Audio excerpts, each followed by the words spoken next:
Bienvenue sur ma chaîne. La récente implication surprise de la star argentine de l'Inter Miami contribue à alimenter la controverse entourant un tournoi déjà sous le feu des critiques, alors que la FIFA est soupçonnée de chercher à attirer des sponsors et des diffuseurs. Le président de la FIFA, Gianni Infantino, a annoncé dimanche que l'Inter Miami s'était qualifié pour le placement de pays hôte en remportant le MLS Supporter Shield, une distinction attribuée à l'équipe terminant en tête du classement général de la MLS, en combinant les performances des conférences Est et Ouest. Avant de continuer, prends le temps de souscrire et appuyer sur la touche de notification pour les futures vidéos. Cependant, la FIFA n'avait pas encore révélé les critères de qualification. Il demeure donc essentiel d'attendre ces informations cruciales. On suppose que la FIFA a agi de la sorte afin de garantir la présence de Messi, dans le but d'attirer des sponsors et des diffuseurs télévisuels. Cette stratégie semblerait en effet orientée vers l'optimisation de l'audience et des partenariats financiers. La FIFA aurait pu opter pour une décision permettant aux vainqueurs des barrages de la MLS Cup, c'est-à-dire aux champions de la MLS qui seront révélés en décembre, de se qualifier. Cependant, cette approche aurait pu entraîner l'élimination de l'Inter Miami. La MLS Cup met en compétition les meilleures équipes de la conférence Est, telles que l'Inter Miami, face à celles de la conférence Ouest incluant les deux équipes de Los Angeles. Lors de l'événement, Infantino a fait une apparition au stade de l'Inter Miami à Fort Lauderdale, annonçant via les haut-parleurs: vous avez prouvé que, aux États-Unis, vous êtes constamment le meilleur club sur le terrain.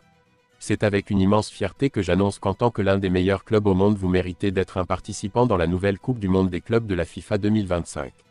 Votre excellence et votre dévouement sont reconnus et célébrés. Le fait qu'Infantino ait également annoncé que le match d'ouverture du tournoi mettrait en scène l'Inter Miami dans sa ville natale indique clairement que ce scénario était depuis longtemps envisagé par la FIFA. Cette décision pourrait témoigner de l'importance stratégique de la localisation et de l'attrait du club au sein du paysage footballistique actuel. Beckham était présent au stade et a partagé sur Instagram de nombreuses photos célébrant le succès record de l'Inter Miami au Supporter Shield. Pour une raison inexplicable, il a néanmoins omis de faire mention d'Infantino, ainsi que de la sélection pour la Coupe du Monde des clubs. Le tournoi, qui rassemblera 32 équipes, se tiendra aux États-Unis en juin et juillet prochains. Il sera composé de 8 groupes de 4 équipes, et les 2 premiers de chaque groupe se qualifieront pour les huitièmes de finale. Cela implique qu'il sera nécessaire de disputer 7 matchs afin d'atteindre la finale. Il y aura 32 équipes, toutes qualifiées, à l'exception de l'Inter Miami, grâce à leur succès dans des compétitions continentales telles que la Ligue des Champions, ou en raison de leur classement au sein de leur confédération. Cela met en lumière le niveau de compétition élevé requis pour prétendre à la qualification. Il y a un total de 31 équipes confirmées, auxquelles s'ajoutent les vainqueurs de la Copa Libertadores 2024.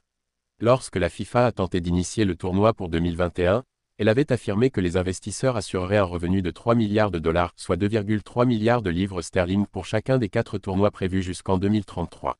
Ce montant s'est révélé difficile à réunir, et ce pas uniquement pour la compétition de 2025. En effet, aucun sponsor ou diffuseur n'a été engagé par la FIFA moins de 8 matchs avant le coup d'envoi. Les revenus générés par la vente des droits de la FIFA pour la Coupe du Monde masculine de 2022 ont dépassé les 6,3 milliards de dollars. Cette somme témoigne de l'énorme popularité et de l'impact économique de l'événement. La perspective d'un financement supplémentaire est attrayante, bien que le montant initialement promis ne corresponde pas aux attentes. Cette disparité soulève des interrogations quant à la réalisation des objectifs fixés. L'un des soucis majeurs réside dans le temps additionnel que cela nécessitera. C'est pourquoi Manchester City et Chelsea ont sollicité la Premier League pour le report du début de la saison prochaine. Cette demande a été déclinée.